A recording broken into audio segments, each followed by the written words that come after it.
Today, I'm going to reveal to you an extremely simple yet highly effective method that will help revive your orchids, instantly bringing them back to root, turn green, and recover in a short time. When you have orchid plants with yellowing or rotting leaves, don't throw them away immediately. This simple method will help revive your orchids quickly. Any leaves showing mold, black spots, yellow slime, or any signs of bacteria must be removed immediately.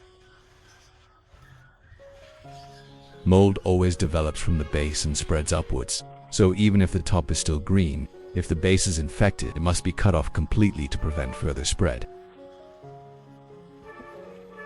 In addition to English, we now have voiceovers in French, German, Italian, Spanish, Portuguese, Japanese, Hindi, and Indonesian. To help you understand the content more easily, listen in your preferred language by opening the video and clicking on the settings gear icon to select the appropriate audio language. Next, remove all the grown medium from the base of the plant. This is a crucial step because the old growing medium often contains black mold, bacteria, and decaying debris. When removed, you will see many damaged roots, soft roots, black roots, dry and broken roots. All these roots are no longer able to nourish the plant, so they must be completely removed. We will remove all the old growing medium. When you separate the inner layer of medium, you will clearly see that it has completely rotted and the roots are almost entirely damaged. Many roots have no living roots left. This is the reason why the plant is weakened. If you're new to the channel, please hit the like and subscribe buttons to support me and so you don't miss any orchid care tips. It's great to have you as a companion on this journey. If the orchids you bought are in this condition, you should do the same. Almost all of these roots are dry and damaged. Leaves that are fungal, moldy, or show signs of bacteria must be immediately destroyed and removed far away from the garden area. After removing the growing medium, check the base and the tip. Any roots that are dry, black, or rotten should be completely removed. Only keep the roots or the base that are still fresh and have living tissue. This is the only foundation for the plant to recover. Check again.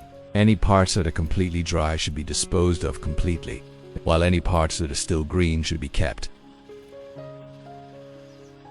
If the tip is dry or shriveled, use sharp scissors to cut it to determine the extent of damage. All the old growing medium and diseased leaves must be collected and destroyed far away, absolutely avoiding bringing them back to the garden area. Next, we will take the plant outside to thoroughly clean the entire stem, roots, and leaves.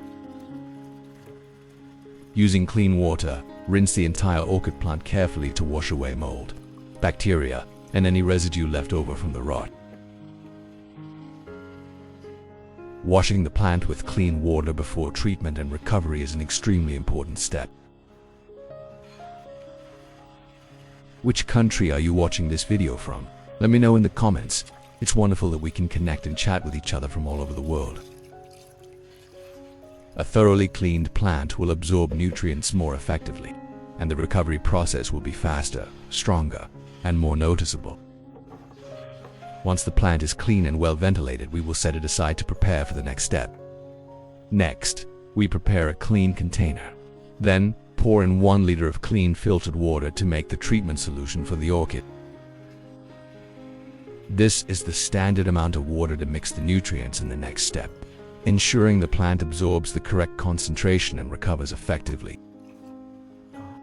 Next, we'll prepare baking soda to disinfect the plants. Baking soda prevents fungal diseases, especially powdery mildew, deodorizes organic fertilizers, and slows down pest infestations on orchids. I use 1 teaspoon of baking soda, measuring it precisely for maximum effectiveness. Then, add it directly to a glass of water and stir well until the baking soda is completely dissolved. Next, I prepared a clean container. The entire orchid plant will be placed inside the container for treatment. Position the plant neatly with the roots facing downwards for maximum contact with the solution. Then, I poured the entire prepared baking soda solution into the container, soaking the entire base and roots to allow the solution to penetrate deeply, thoroughly disinfecting and preparing for the next recovery step.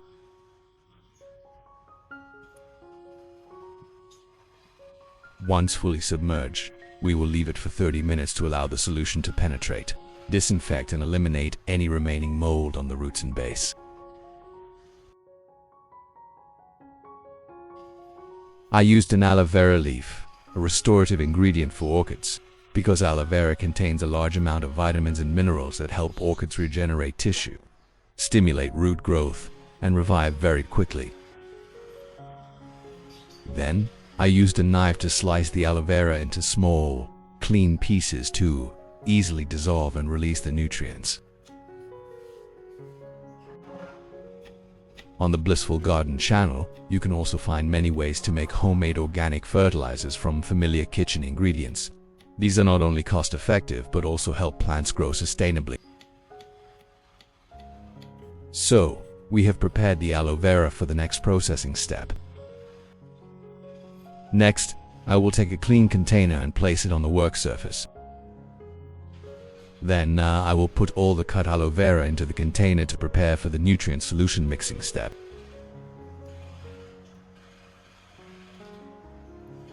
Once the aloe vera is fully placed in the container, we will move on to the next processing step. Next, I will pour exactly half a liter of clean water into the container to begin dissolving and activating the nutrients from the aloe vera.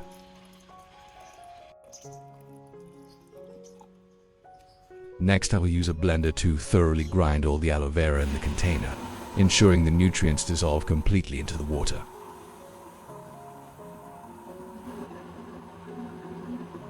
Once finely ground, we immediately filter out all the sediment, keeping only the pure aloe vera juice to use for the orchid. Next, I will prepare a clean container and filter out all the sediment from the blended mixture. We must remove all the pulp to retain the pure aloe vera juice.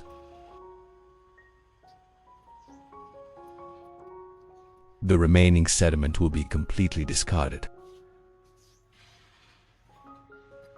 This way, we will obtain clear aloe vera juice, ready for use in the process of treating and restoring orchids.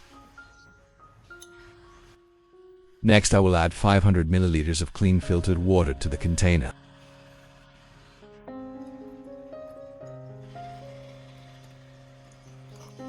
Then, we will add vitamin B1 to help the orchid withstand environmental changes, stimulate strong root growth, improve nutrient absorption, promote greener and healthier leaves, and increase resistance. We will add 3 vitamin B1 tablets.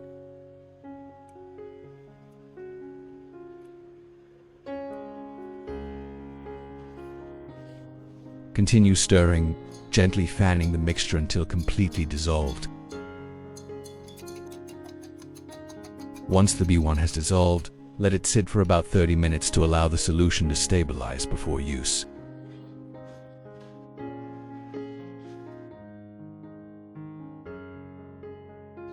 The orchid has been soaked for 30 minutes, allowing nutrients and active ingredients to penetrate deep into the tissue cells, helping to disinfect the entire surface. Next, after 30 minutes of incubation, the aloe vera and vitamin B1 mixture was completely dissolved. I prepared a jug and poured out the nutrient solution for use.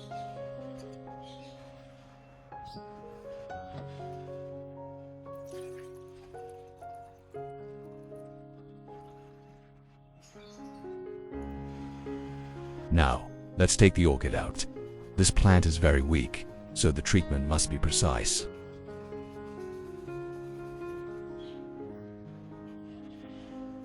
I used a soft cotton ball, soaked it in the aloe vera B1 solution, and wiped the entire surface of the leaves.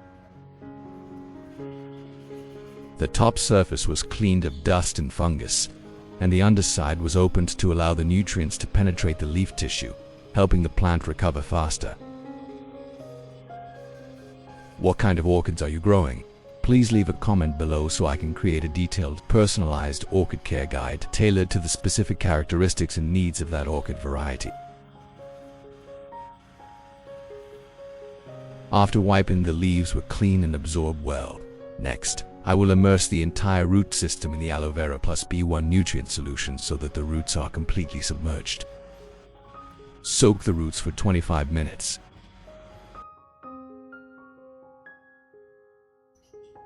After soaking for 25 minutes, the entire orchid root system has absorbed nutrients, penetrating deep into the tissue grooves, helping the plant accumulate the necessary nutrients for recovery and new root growth. Immediately afterward, I will remove the plant, let it drain gently, and then proceed with the next step. Next, I'll use this discarded plastic bottle to make the planting tool. Cut to the necessary length, discarding any excess. We'll only keep the net of the bottle. Remove the lid. And just like that, we have the exact parts we need for the next processing step. Next, I will use scissors to cut and separate each branch, dividing them appropriately to create a sturdy support base for the plant. With stable support points, the entire orchid stem will stand upright, not tilt, and its growth potential will be much stronger.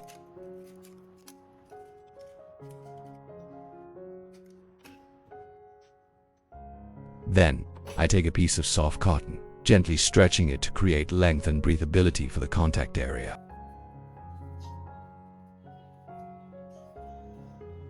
After preparing it, I place a piece of cotton on this position, securing it to provide maximum support for the plant. Next, we proceed to the next step.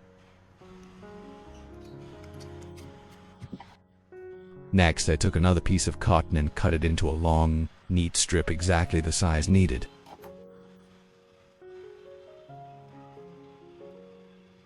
That completed the preparation of the plant's placement, ensuring enough softness and support for it to stand firmly and grow steadily. Next, I used hot glue. I heated the tip of the glue, then applied it directly to the wound on the orchid stem. This layer of glue quickly disinfects the area and creates a barrier to prevent water from accumulating and seeping back into the stem.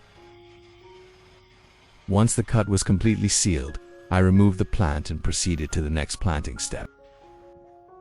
Next, I prepared a glass container. Then I placed the base with the wick facing the right direction to draw moisture upwards.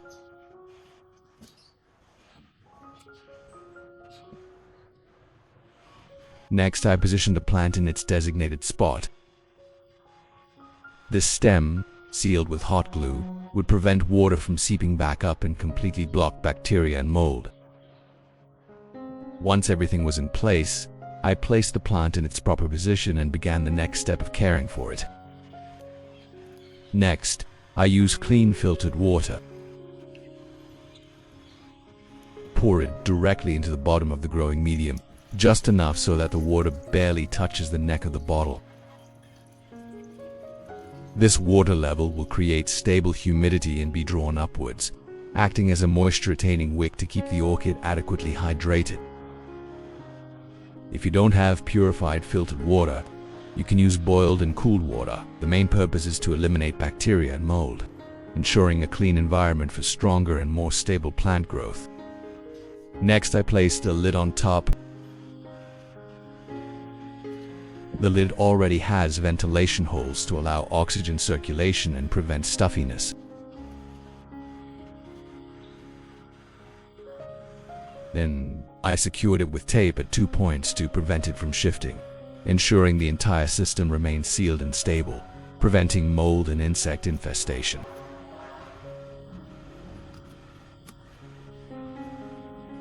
And that completes the planting process. During maintenance, I check the water level every 3 days.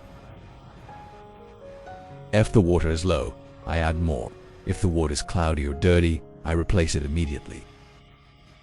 Also, every 3 days, I lightly sprayed the leaves with a spray bottle to maintain humidity for the orchid.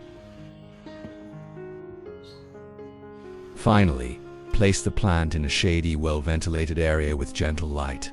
Absolutely avoid direct sunlight. With these conditions, the orchid will stabilize, recover, and grow vigorously.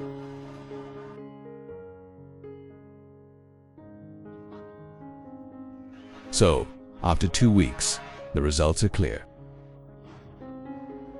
Our orchid has revived strongly, with new roots sprouting thickly, evenly, and healthily. We remove the lid to examine the base more closely.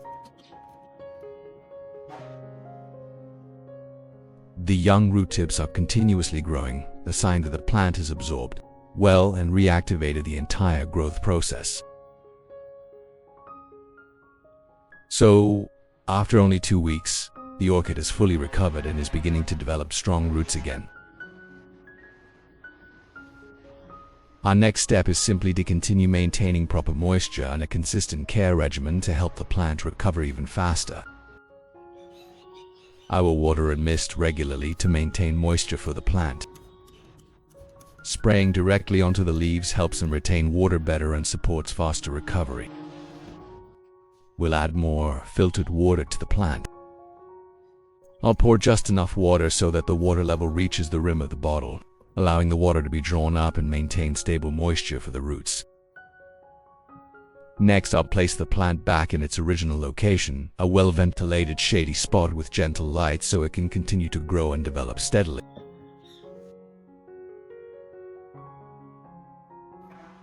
And here are the results after the next 2 weeks.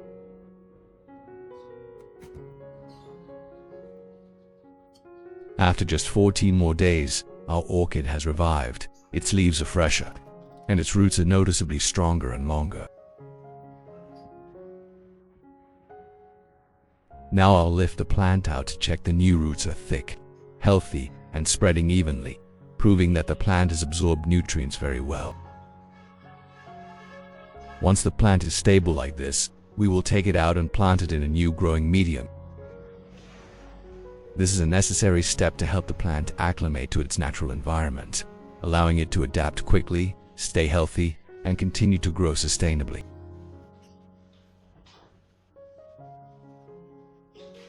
After that, we just need to place the plant in its new location and let it reintegrate. Into its natural habitat, the plant will grow much stronger and more stable. Next, we'll transplant the orchid into a new pot. Repotting helps the plant adapt better to the environment and recover more vigorously. I use a well-ventilated pot with many holes to ensure the roots are always aerated. First, I line the bottom of the pot with a layer of lightweight foam to create aeration and allow water to drain quickly. Then, I add about 1/3 of the potting mix to create a base. The main potting mix I'm using today is shredded pine bark. This type drains quickly, doesn't retain moisture for too long, and is extremely suitable for orchids recovering. Next, I place the plant in the correct position and mound the shredded pine bark around the base. This planting method helps the orchid roots to aerate, establish themselves quickly, and develop strongly in a more natural environment. With proper planting techniques, the plant will stabilize very quickly and produce much healthier new roots. Next, I took a metal rod and bent it into a U-shape to make a support. Then, I placed the orchid in the correct position and fixed the U-shaped rod into the pot. After that, I used a small iron hook to secure the stem and leaves, helping the plant stand firmly and preventing it from wobbling during the recovery process.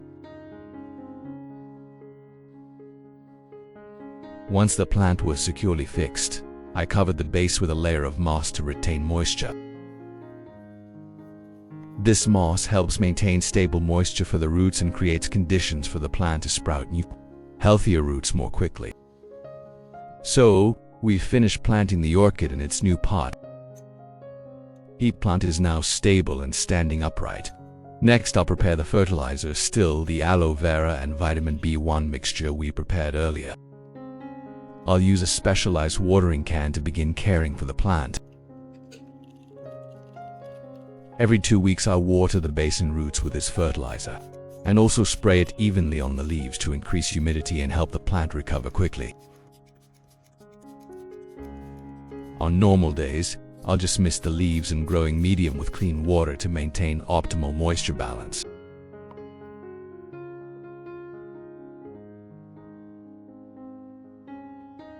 After watering, I soak the pot for about 20 minutes to allow the roots to absorb enough water, then lift it out to drain.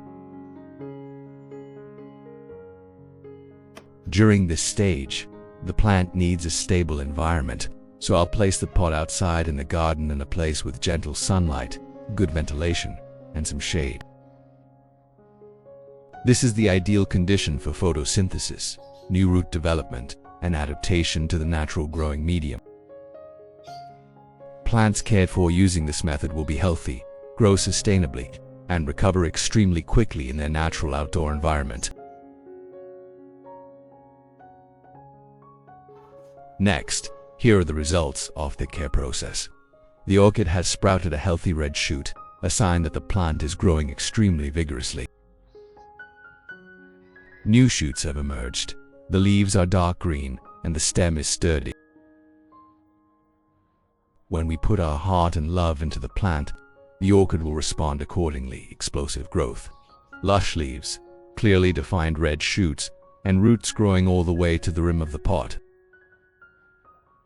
Look here, the entire root system has sprouted healthy white shoots, proving that the plant has fully Just continue caring for it properly like this, and soon the plant will have a complete set of leaves, roots, and shoots, ready to enter the flowering stage.